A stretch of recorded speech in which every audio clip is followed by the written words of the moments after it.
and Learn podcast, hosted by Yuliya and Ina, friends, colleagues, passionate teachers and learners. In this series of cozy talks with a cup of tea or coffee, we talk about how we live and learn, move countries, adapt to change and mentalities, encourage and teach. While polishing our own understanding of learnability, we find support in the 4 pillars of Live and Learn philosophy, which include growth mindset, expat life, language acquisition, and skills development. Join us, enjoy, live and learn. Live and learn. Live and learn. What a good tip, there could be this tip is appropriate to any topic that we are discussing. I don't know, genius. Those people who invented this phrase and made a motto out of it, a slogan, that was specific. What is curious about it as well is that live and learn that initially has this negative connotation. Well, again, you did that. Well, live and learn. In our case, turned into a positive thing that... thinking. Motto, way of thinking, philosophy behind live and learn in a positive clue. Yeah, live and learn, move countries, change cultures, be exposed to new languages and new mentalities, live and learn without any negative connotation here, even if some experiences can be painful. Why not? I think that all comes in with the understanding of lifelong learning, the famous LLL acronym, which is now in full use and in trendiest topics in any conference on education, language learning, on like anything. The very understanding that we are exposed to so many things, to so many challenges, to so many ambiguities, to so many different uncertainties that the VUCA world is, mocking us as a little kitten into the milk. That live and learn is having a new, like a phoenix from the ashes. It's not only the live and learn like, oh, you spoiled this again. Oh, live and learn. Yeah, so when is going to be the time when you learn actually not to be doing this? This is what you referred to in your previous comment. But lifelong learning gets it into a completely new dimension. I agree. Yeah, true. Then also in our previous episode, we discussed how linguistic exposure and its hygiene are important for language learners, how to be exposed and which language to choose or not to choose to be exposed to when we learn a new language. I really liked your idea about not limiting your language experience by only a certain kind of language, because there is so much variety. You wouldn't like to take it away from your life and from your linguistic experience. At the same time, there are also mistakes that people make in language, even if, and especially if they're native speakers.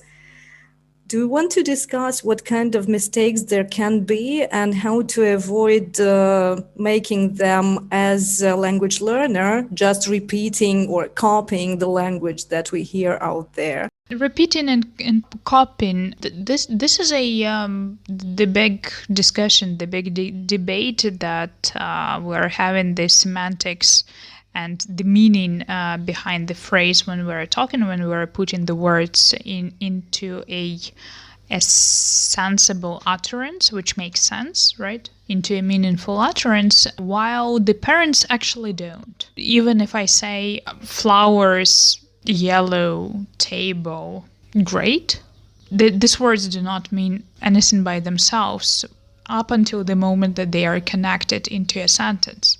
right? So like these yellow flowers on my table look great.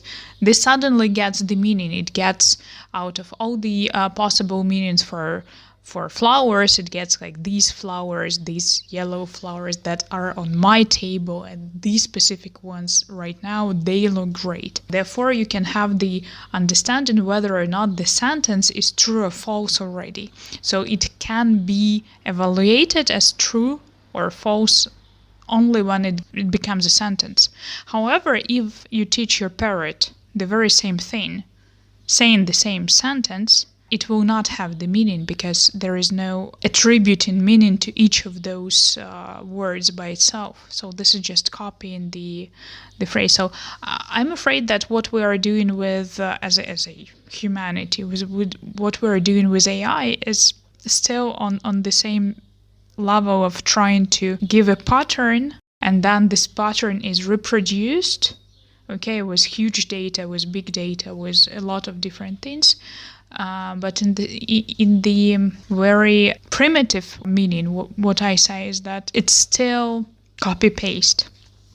So it's still like there is no meaning behind why these parameters were chosen. There is no meaning behind why this pattern became a pattern rather than the X, Y, Y, Z put together, or I don't know, some modules or some formulas.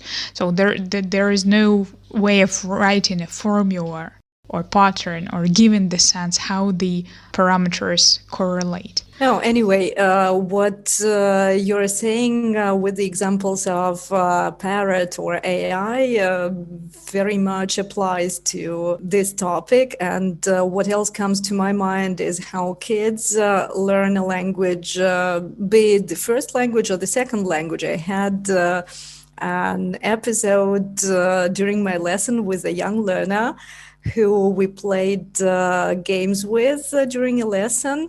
And at a certain point, she says, okay, now your turn. And then she stops herself and says, I don't know what I just said, but I feel it's appropriate here. Because she got it from the context of a game that when one of us has finished their exchange, for instance, one of us means me in this case, I always say your turn, and then she needs to say something.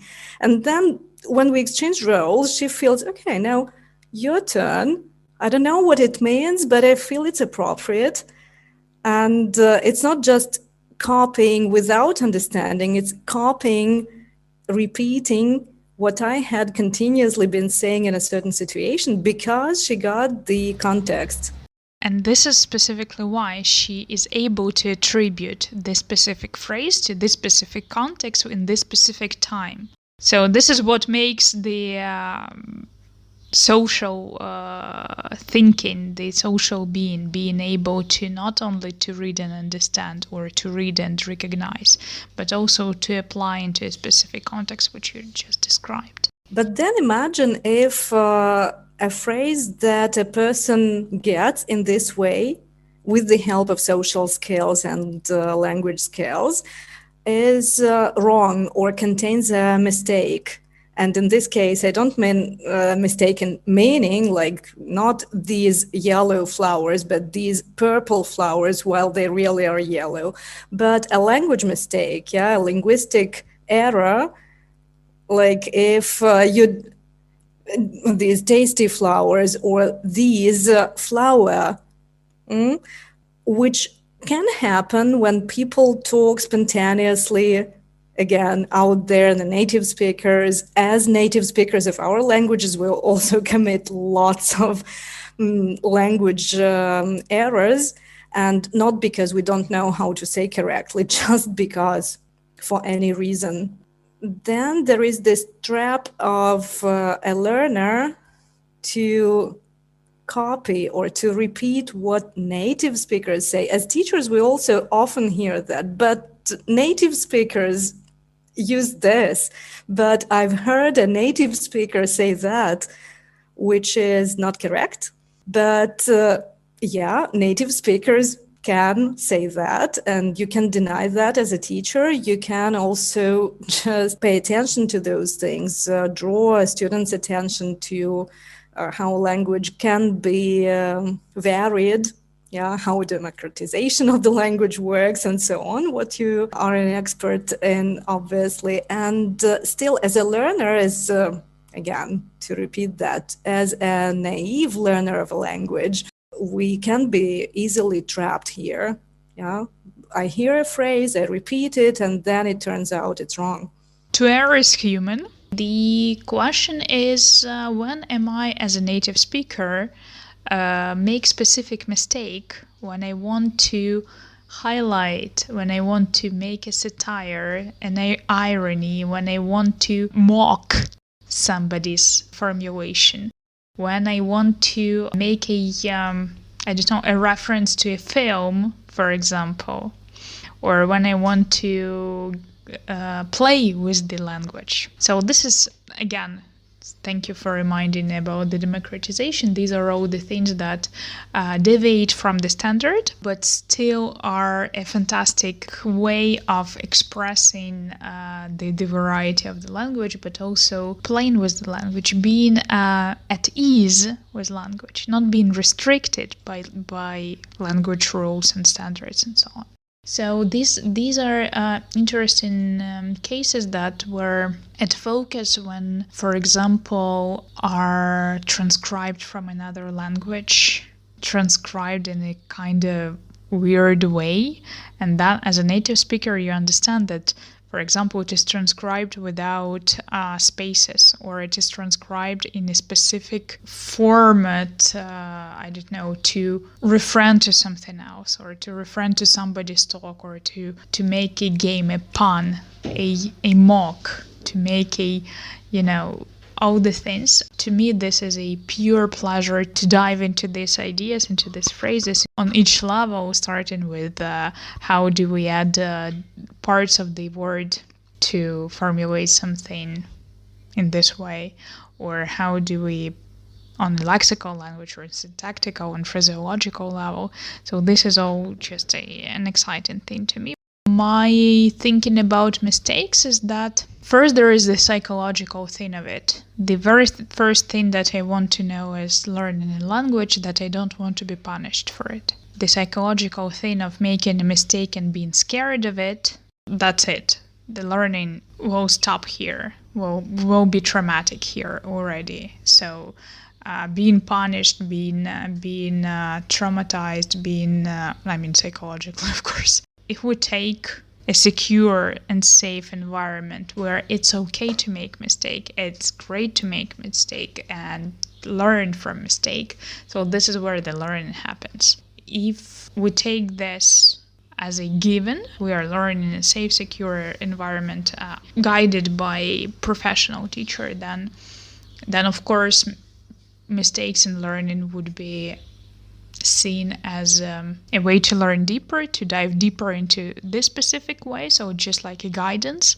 The second thing that comes to my mind is the pleasure and fun of hearing that something's wrong, something's funny, and hearing yourself making a mistake, and then clicking, oh, what did I just say? Or why did I say that? Or how come my brain produced it? Or how come my articulation didn't allow me to produce this phrase, or allowed me to produce it anyway after all those years of training. This mental self-assessment of the speech at the moment of speaking gives a beauty of understanding where the mistake is. I think that again comes somewhere from pre-intermediate, intermediate level of learning language, when you can already hear not only that the teacher corrects your mistake, but you can hear that it just doesn't clean, it doesn't sound right, or you've been already told so many times that this is a mistake that you already understand that this is not the way it says. It is supposed to be said. You see, so I can hear my mistakes and I correct myself accordingly.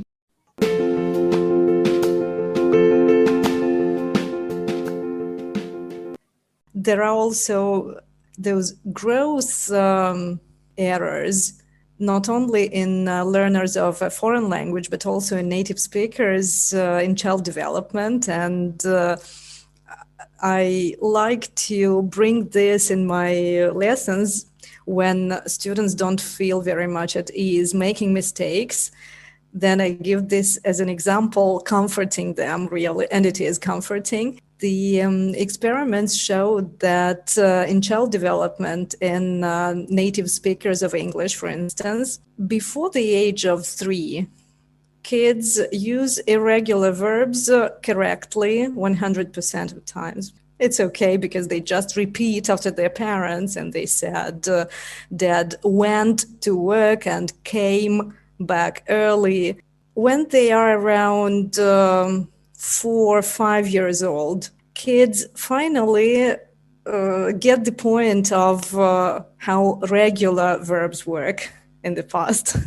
Because they figure out that, okay, so if I usually jump and play and watch, then in the past it's like yesterday I played and jumped and watched, and so Dad goed to work and comed back early. This is how it works. And they're right, because they figure out how grammar works in this case. They start making mistakes. Parents start correcting them. So when a child says, oh, yesterday I played in the playground and then Dad come back home, and Mom said, Dad came back home early yesterday, darling. Oh yeah, Dad came back home early and we watched TV together. And then whatever other mistake comes up, parents correct. And kids later, at the age of 6, never make these mistakes again. So it's a growth error, which happens anyway and is a good sign. It's not a sign that a child suddenly unlearned how to use irregular verbs correctly. No, this is a point of figuring out how things work, and it's a new step in language development. Isn't that optimistic for language learners of a second language? I think that this is the analytical approach, and that's why we are able to learn languages faster than 30 years as we do with our native language, and because we're able to see those patterns and because we're able to recognize them and to see where they are appropriate, we can learn a language much quicker if it is like the second, the third, the fourth language maybe. This helps to see connections, to see patterns, to see functions, to optimize actually learning. And therefore, well, it can be a growth thing, but then I don't know what is the age of the growth child development when they understand that you cannot say will after if, for example, right? In the conditionals. In which way? That would be exactly the same situation. So they had been hearing these phrases anyway without even knowing that they are conditional.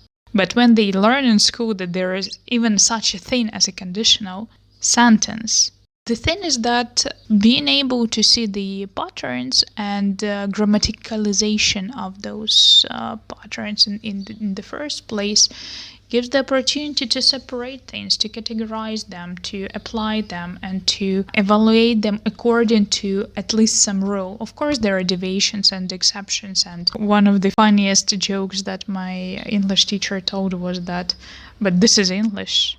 There is a rule, but because it is English, there are much more exceptions than the rule explains. Yeah, that's also the explanation that I use very often.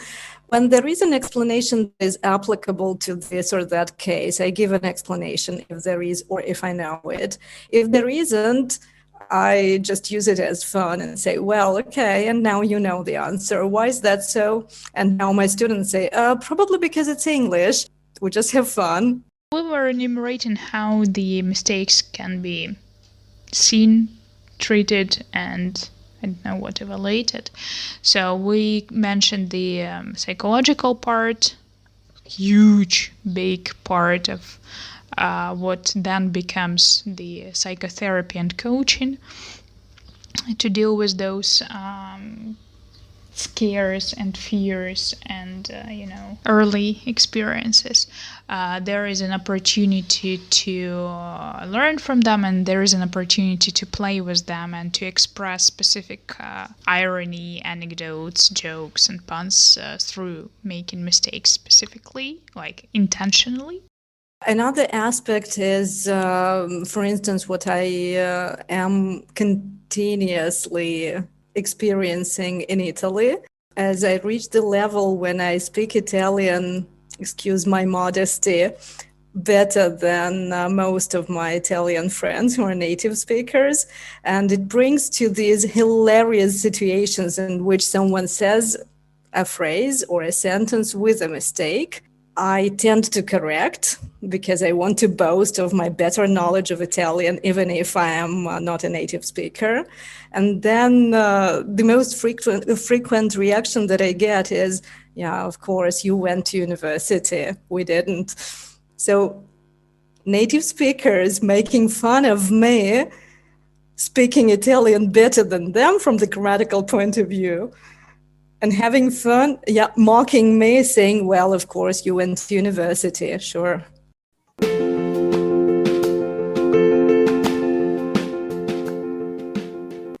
Depending how do you treat mistakes, and what's your inner attitude and readiness not to punish yourself for mistakes.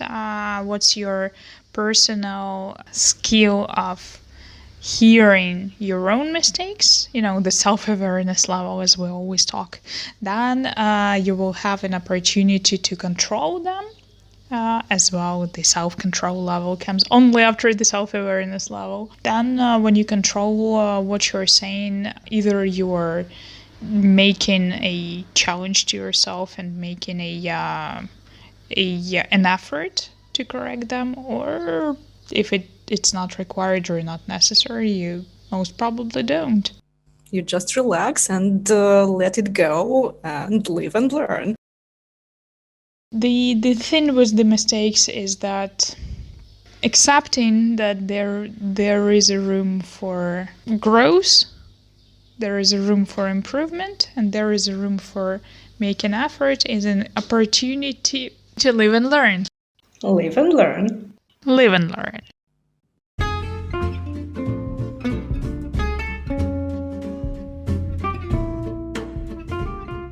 Thank you for listening to this episode. If you share Live and Learn philosophy, please subscribe wherever you get your podcasts.